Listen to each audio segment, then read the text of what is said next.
Hi everyone, welcome back to the Ibrox press room. Chris and I are here again for what feels like about the sixth time in February. Not that we're complaining. Rangers against Motherwell today in the Scottish Premiership. Rangers have had two big wins in the last week, as you will know, watching 5-0 over Hearts here last weekend, and then a vital 2-1 comeback victory away at Rugby Park against Kilmarnock on Wednesday. Today is an opportunity to see if they can build on it. Chris, yeah, more of the same. He's hope from Philippe Clement's team today.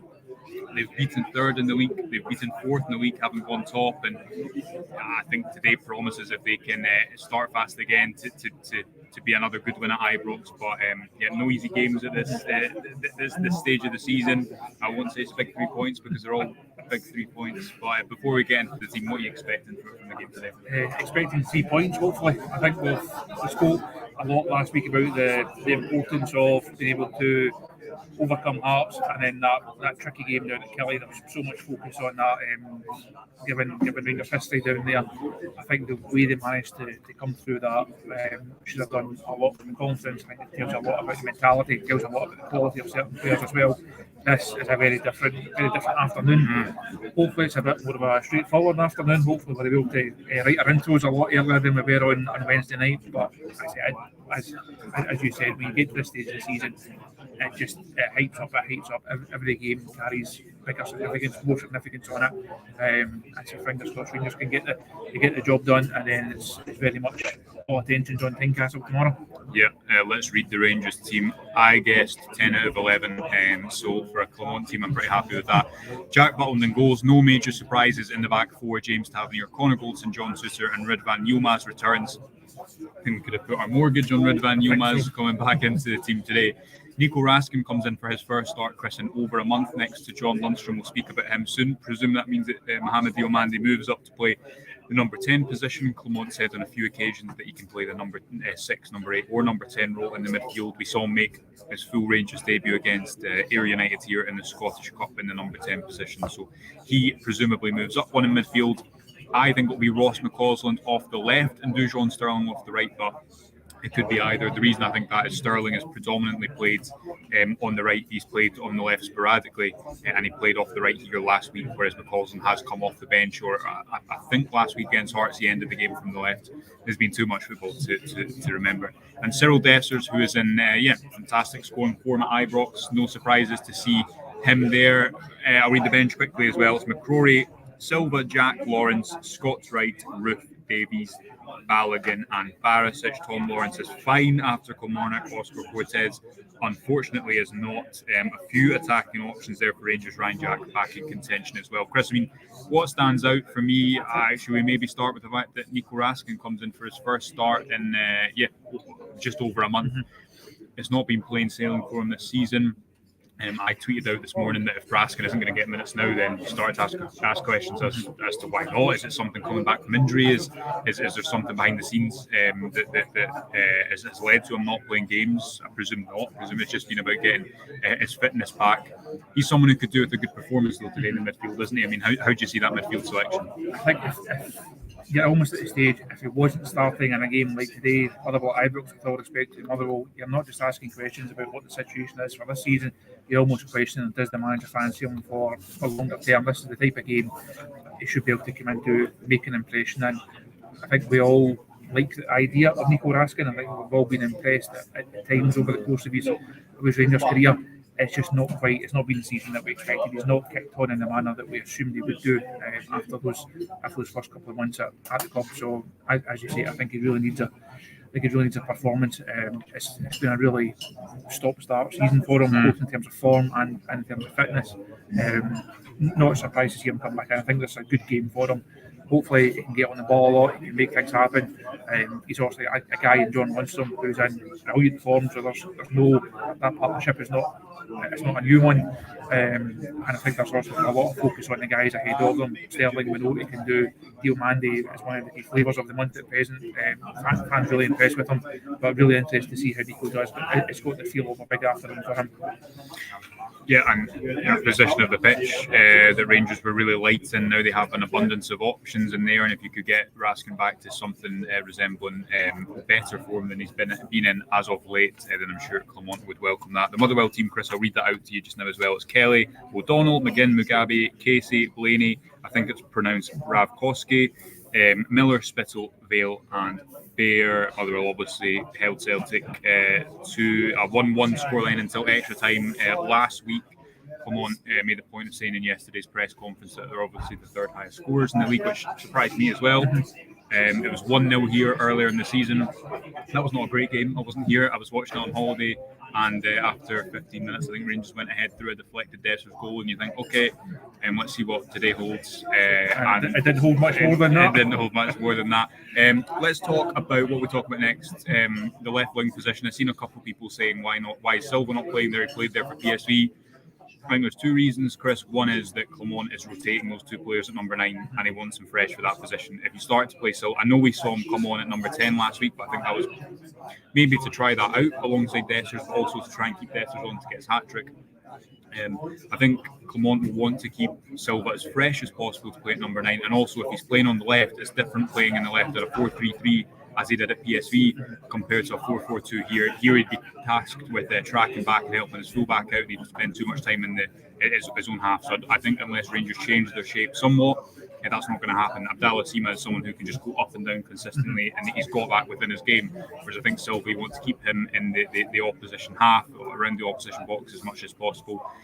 When Dessers or Silva, when one of them is started, quite often it's the one who comes off the bench that actually tends to... It looks a bit better. Yeah, it looks a bit better. But on McCausland and Sterling first, I've seen some criticism from McCausland midweek. I think we just personally, Chris, need to contextualise it with the fact that I'm sure the wings is an area where Rangers will still look to strengthen in the summer. I still think McCausland has done brilliantly well, but of course it's easy to forget that a few months ago he wasn't even a first team professional footballer. Created that early chance for Fabio Silva, a difficult surface. I think the only reason that Sterling didn't start was because, as Clement said on Rangers TV, pre-match he's had issues with his ankle on AstroTurf before. Do you think it will be McCausland off the left and Sterling off the right, and how do you see those wide positions? Because there's not loads of options in there, but this is another example of Clement working with what he's got and finding solutions. Wouldn't be surprised if it starts the way you've got it lined up there, Josh, but I think both of them are very interchangeable. So if you see it changing after 10 minutes and then it changes again after 55, I don't think it's the manager admitting that he's got it wrong. I don't think it's a massive sign off. It's not really working.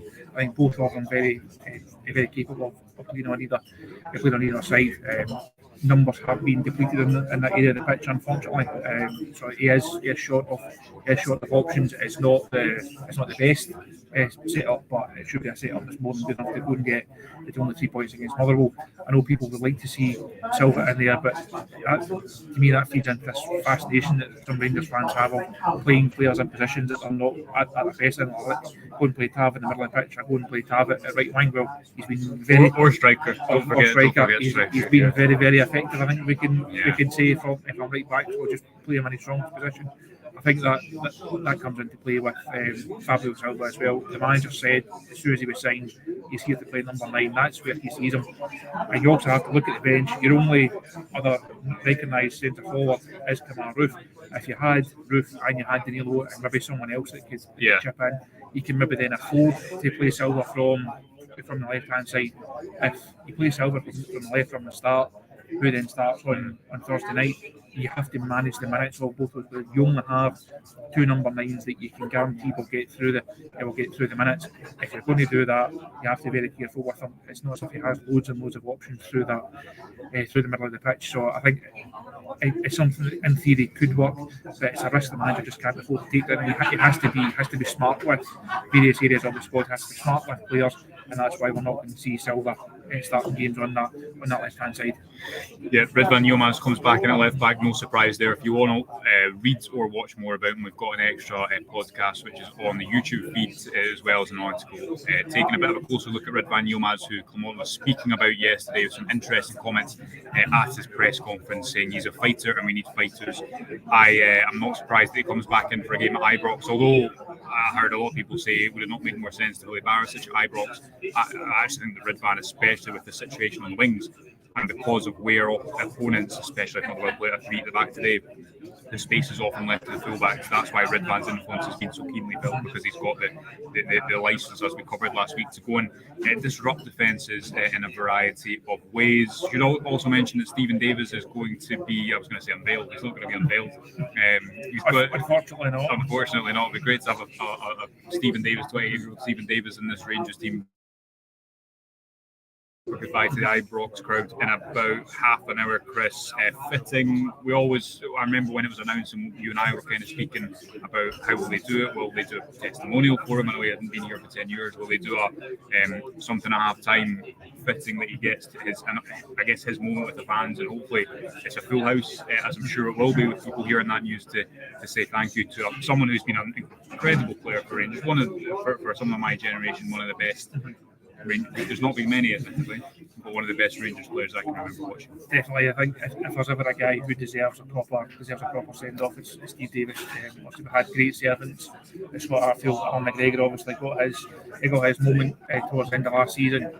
It's a shame that Davis isn't getting to go out by pulling on the boots and going strolling through a game in the middle of the pitch in that manner that he has done so often for Rangers. It's not how he would have wanted to have this to bow out, but I can't think of a figure in Rangers recent history who deserves it more than Stephen Davis. Terrific footballer, a terrific Ranger, a terrific guy. So hopefully people do take their seats nice and early, and they are in position to give him the send off that he deserves. And hopefully it's not the last time we see Steve Davis round about Ibrox. So the manager's spoken about it, Steve himself has spoken about it, potentially going down the coaching route. There's going to be talk about him potentially coming back here as Rangers manager one day. I think the club will have a huge debt of thanks for the job that he did during those difficult days after Michael Beale was sacked. He was the ideal man to come in and he steadied the ship at that time, and added to his Rangers legacy. So hopefully people are in their seats nice and early, and I'm sure a good reception will mean the world to Steve Davis. Absolutely right. Chris and I will be back after the game. Stay up to date with us on our socials, full press conference, game reaction, and everything to follow. Until then, subscribe to the Rangers Review if you have not done so already. We'll speak to you at full time. Enjoy the game wherever you're watching it, and bye for now.